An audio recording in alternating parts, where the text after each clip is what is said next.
Գյուրջան Կասկադ, ցանկացած համեմատություն մեր օգտին է։ Միացան կողմ դեմ ձեռնպատ չկա,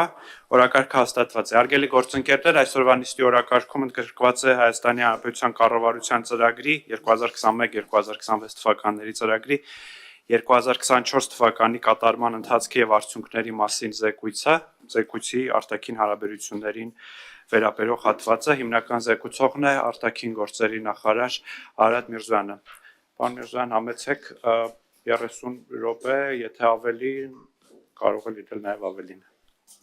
Բարև ձեզ, հարգելի գործընկերներ, շնորհակալություն պարոն Խանդանյան։ Հարգելի գործընկերներ, ինչպես պարոն Խանդանյանն նշեց, ես հանդես կգամ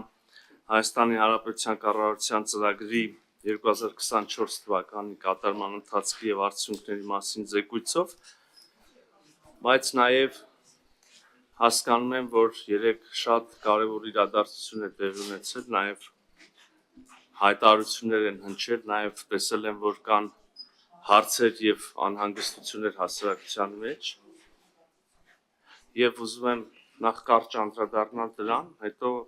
վստահ եմ հետաքրքրություն կունենաք նաեւ մյուս հարցերին կանդրադառնանք, նաեւ ուզում եմ լրագրողներին տեղեկացնել, որ մտադիր եմ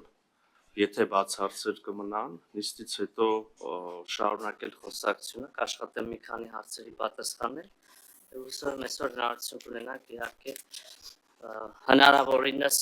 ավարտելու նախ եւ ինքս գոնե կաշխատեմ այնպես անել, որ բաց հարցեր չմնան։ Եվ այսպես երեք եւ Հայաստանի Հանրապետությունը եւ Ադրբեջանը արտաքին գործերի նախարարությունները հայտարարեցինք, որ խաղաղության համաձայնագրի շուրջ բանակցությունները ավարտված են, տեքստը երկար բանակցություններից հետո համաձայնեցված է։ Ես համարում եմ չափազանց կարևոր հանգրվան հարաբերությունների կարգավորման եւ մեր շուրջ Հայաստանի Հանրապետության շուրջ տարածաշրջանում խաղաղության հաստատման ուղղությամբ, ինչպես նշեցի, տեքստը համաձայնեցված է։ Հայաստանի Հանրապետությունը առաջարկում է հնարավորինս արագ շուտապույտ մեկնարկել խորհրդակցություններ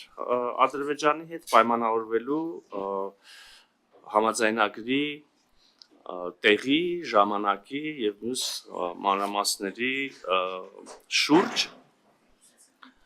Նաեւ, ինչպես ասեցի, նկատեցի, որ ինչ որ հարցեր են առաջացել, շահարկումներ կան, ուզում եմ միանգամից, իհարկե հանգամանալից կխոսենք նաեւ ընթացքում, հարց ու պատասխանի ժամանակ, բայց մի քանի բան ուզում եմ միանգամից ասել։ Ուրեմն հարգելի գործընկերներ, հարգելի քաղաքացիներ, համաձայնեցված համաձայնագրի տեքստում չկա որևէ դրույթ այսպես կոչված միջանցքի մասին։